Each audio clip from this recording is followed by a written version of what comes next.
Alrighty, welcome to Geometric Sequences Part 2. And what I'm going to look at is an example which I've already written out.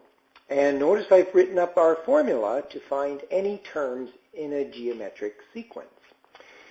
Alright, so let's get started with the example. It says, determine the geometric sequence with term 4 being 412 and term 7 equaling 103/16.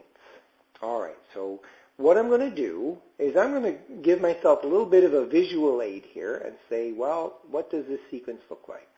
It has a first term that I don't know, second term that I don't know, and a third term that I don't know. But the fourth term I do know. It's 412. Then I don't know the fifth term or the sixth term, and ultimately I do know the seventh term. So this is what they've given me to work with. And they're telling me it's supposed to be geometric. So if it's geometric, that means that to get this next term here, that would be 412 times r. And to get the term after that, it would be 412 times r again. And finally, to get this last term here, it would be 412 times r squared times r again, so r cubed. Well, this is the key to solving the whole thing. This is going to give us an equation. Maybe I'll work over here. So we have 103/16, and that has to equal 412 times r cubed. So I can go ahead and solve this thing for r cubed. What I'm going to do is divide both sides by 412, which is probably easier if you think of multiplying by its reciprocal.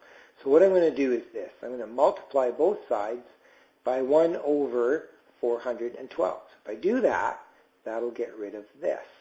Okay? So instead of dividing it, I'm multiplying by its reciprocal. Then what am I going to do?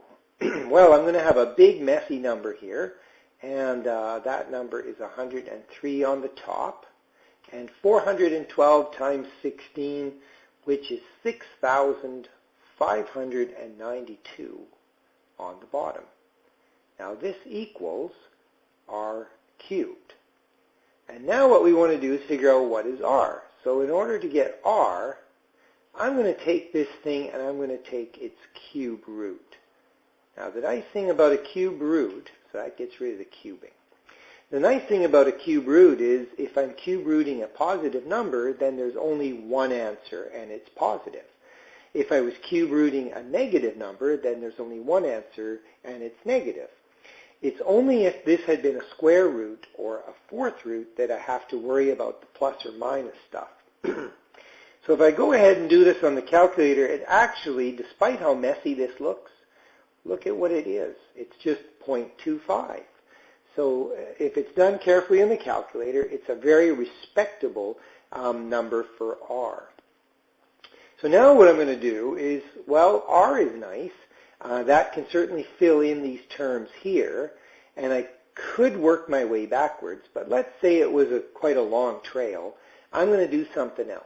I'm going to use this formula up here, and the fact that the the fourth term, that's probably the nicer one to use, has a value of 412. So I can do this. I can go 412, which is my fourth term.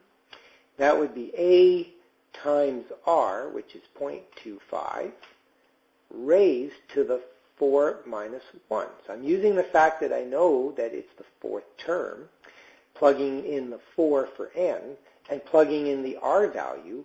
Well, guess what I have? I have an equation that I can solve for a. Because what I end up here is 0.25 cubed. So I'm just going to leave it as 0.25 cubed. And in order to solve for a, I'm just going to divide by this number. So really, all I'm doing is 412 divided by 0.25 cubed. And that's going to equal a. So that's my first term. And if I do that on the calculator, here's what I get. I get 26,368. All right, so there's my first term. Now the easiest way to get my second term and my third term is I'm going to multiply by r. So I'm just going to multiply by 0.25. And so my second term is 6,592. So there it is. And my third term, if I multiply by 0.25 again, my third term is 1,648. And I typically like to check my work, and what I would do is throw this in just as a little way to see, did I actually get it right? Am I getting 412? And when I did this, it did work. So there it is. There's the sequence. There's the first three terms, and that's my answer. I determined the geometric sequence that has this fourth term and this seventh term. So I think that's where I'm going to stop, and we're going to come back with another example or two.